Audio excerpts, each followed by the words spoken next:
was a tougher judge to impress, Michelle Visage or Law Roach? Oh, Law Roach, 100%. Hi everyone, it's Jake at Queerty, and today I'm so excited to be talking to a style icon of mine, RuPaul's Drag Race favorite and breakout star of the newest season of Project Runway, my fellow Minnesotan, Utica. Thank you so much for joining us. We, of course, know you originally as Utica on RuPaul's Drag Race, but now we're getting to see you compete as Ethan on Project Runway. Does it feel different presenting this side of yourself on the camera to when you were on Drag Race? I mean, of course, there are little moments on Drag Race where I get to be Ethan, obviously, in the confessionals and in the workroom and whatnot. Of course, that show is drag-centric, so I get to showcase my art on my body and whatnot. In a way, it's not terribly different.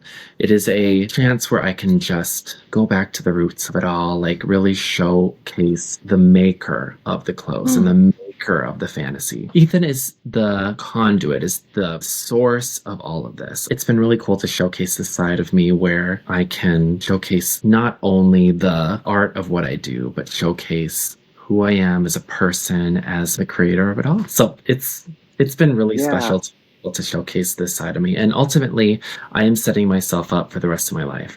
I, of course, can dress in drag for the rest of my life, but I want to be a maker. I want to be a designer that really just showcases beautiful things on the runway. I'm not letting go of Utica because she informs the work. All of us as fans, we're just so excited to see you back on the tube. When you present at Fashion Week or you have an open show in Soho, will the collection be presented as Utica or Ethan? A little bit of both? My work is a hybrid. It's taking that queer art with me on the journey. I thankfully have set myself up in a way where I can show up in both forms and still be sickening on that runway. I think that's what's going to make the work so special, is that it is a combination of both, which I think is really special and important in the fashion world right now, that queer representation is shown. In contrast to Drag Race, our viewers just want a little peek into what that audition process was like. Of course, like Drag Race, we have to go through a psych eval and meet the producers and go through the process of showing your work in a way that is the best representation of who you are. And then we wait.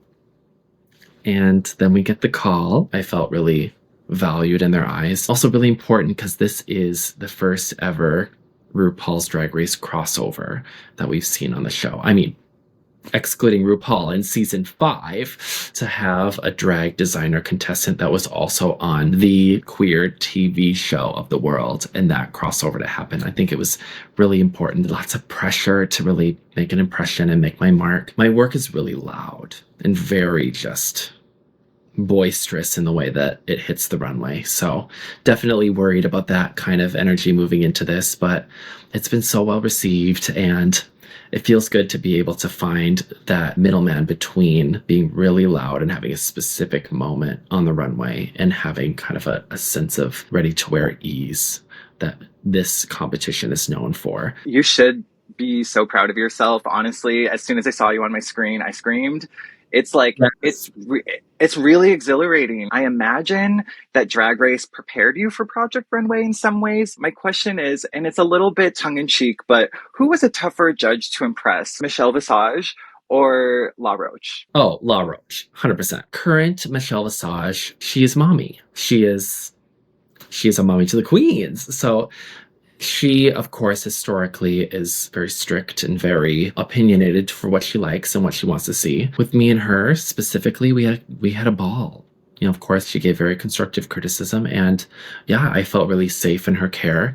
Whereas La Roche, it is a completely different ballgame because we are casted as makers on the show, and he is a stylist. So we already are set up to appease him in such a way where we don't get a lot of time to style on the show. So we really have to be smart and intuitive about our looks and how they're presented on the runway.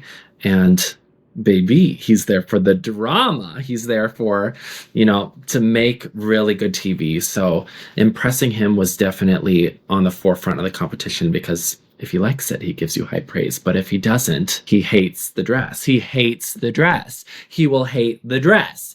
So I'm not scared of Michelle because she is mommy, but Law, one flick of his hair and he can make you cry. So it was definitely more difficult to appease Law Roach. No, I know what you mean. I met Law Roach one time at a meet and greet and like completely forgot my name, like didn't know how to talk. And like Michelle is just somebody that you can, yeah, she is mother. You're absolutely correct. Not only is this like an iconic season for a drag race crossover, but I also know that it's like the return of the professor of In and Out, Heidi Klum, Christian Siriano, Nina Garcia. So, I mean, I'm going to give you the floor to just speak on what that experience was like with three heavy hitters. I would say that it's very fresh, and I'm really glad that they got their band of characters as these judges and a mentor. Heidi coming back and not Tim, of course, it's really gaggy. So there is a whole new dynamic in the workroom. Being a part of this program now to just be in front of these fashion icons is really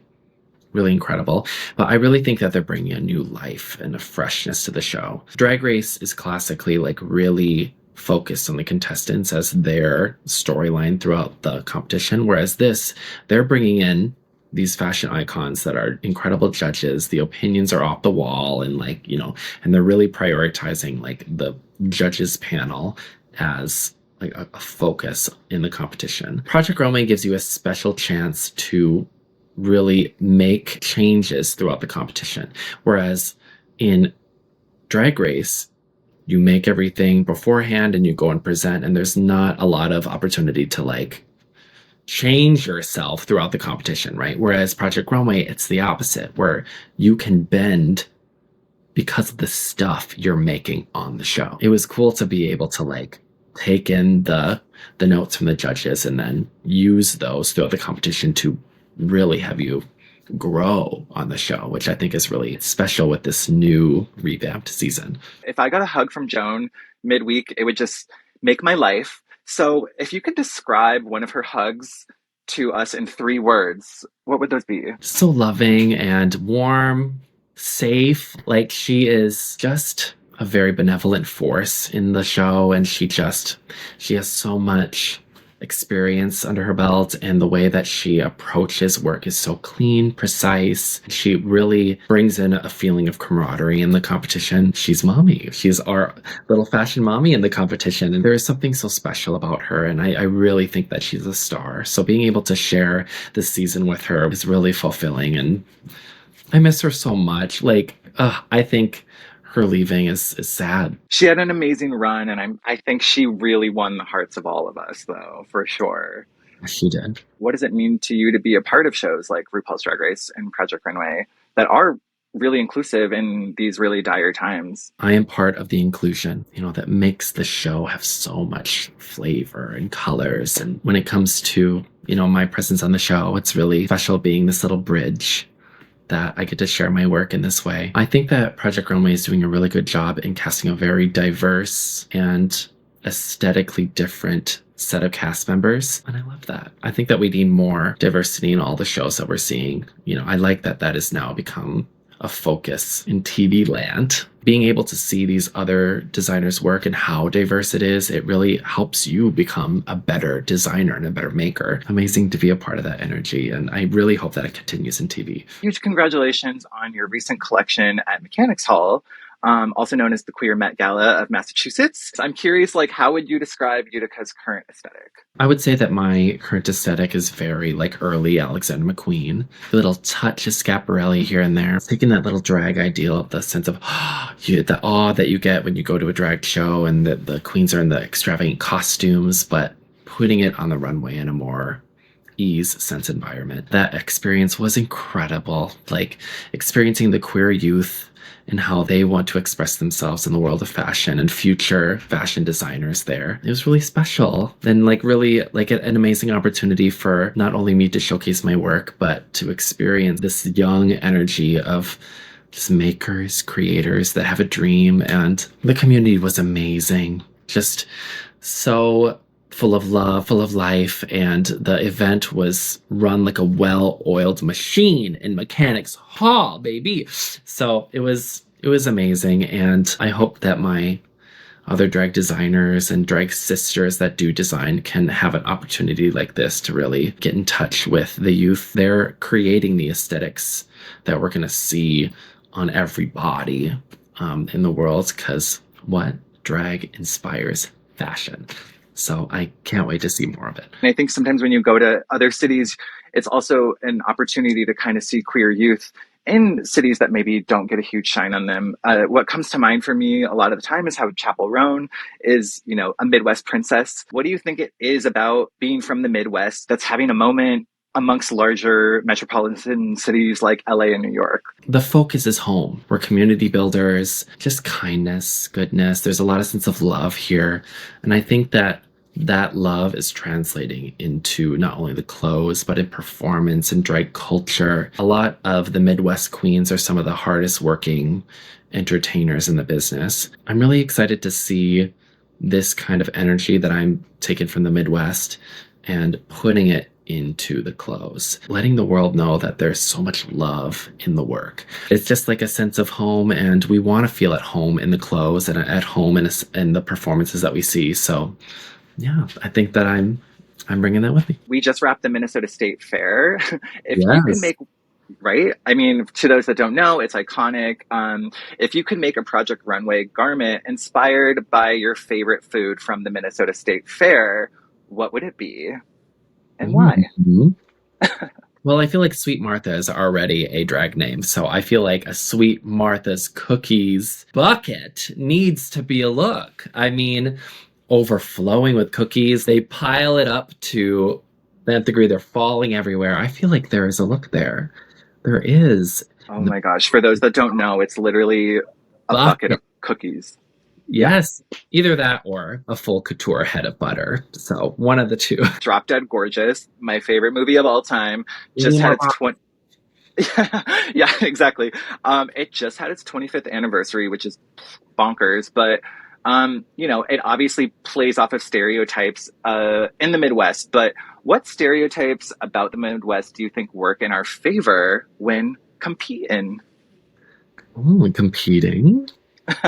Well, I think that we have a special way around being shady, but it's also really endearing at the same time. I would say that I am like a warm campfire. Very sweet, very endearing, but don't get too close because you could get burned.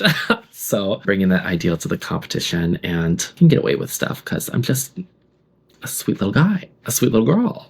I think that we Minnesotans have a way of just being so like benevolent and kind, but spicy when we need to be. 100%. Absolutely. We're all Amber Atkins, but there is a little Becky Lehman in all of us. Absolutely. Would you ever go back to Drag Race All Stars? Is there another reality show that you have your sights on next? My dreams are in Naked and Afraid. My dreams are there. You would slay the competition.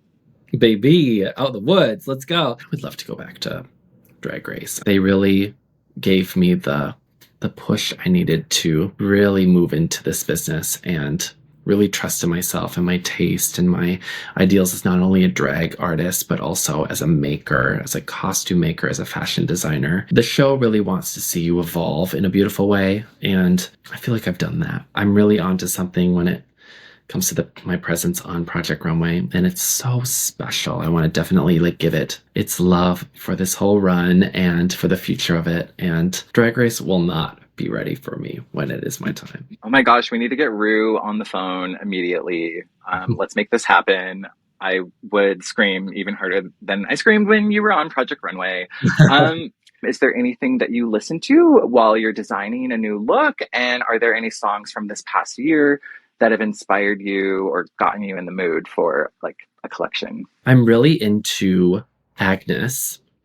I love her new album Ego, and Ego, Balenciaga Covered Eyes, Milk I'm obsessed with, and of course Chapel, Eating It Up, Midwestern Princess. I'm obsessed with Subway. To me, in early stages of like drag design and whatnot, the music informed the clothes because when you're performing, you want that certain look, right? So music and the making of everything has always like been parallel and really in hand with everything. I'm an avid music listener, so it feels good to be able to be inspired by all the new music that's out. And I feel like a good fashion maker is also into the good music because the fashion in these music videos and what is seen on the street really helps create an aesthetic, not only in your ears, but also on your body. Julia Roberts just famously said that for her, when she was asked who she would invite to her dinner date, she said Jesus Christ.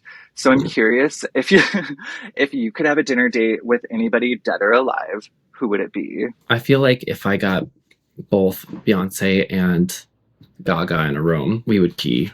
We would definitely kiki. You could force them to release Telephone Part 2 and you would be that. You would be the power of that. Telephone Part 2, it would be the Android. Let's go. Beyonce is my queen and Gaga is my queen. Like they are both ruling on the throne, so I would love to have them at my dinner party.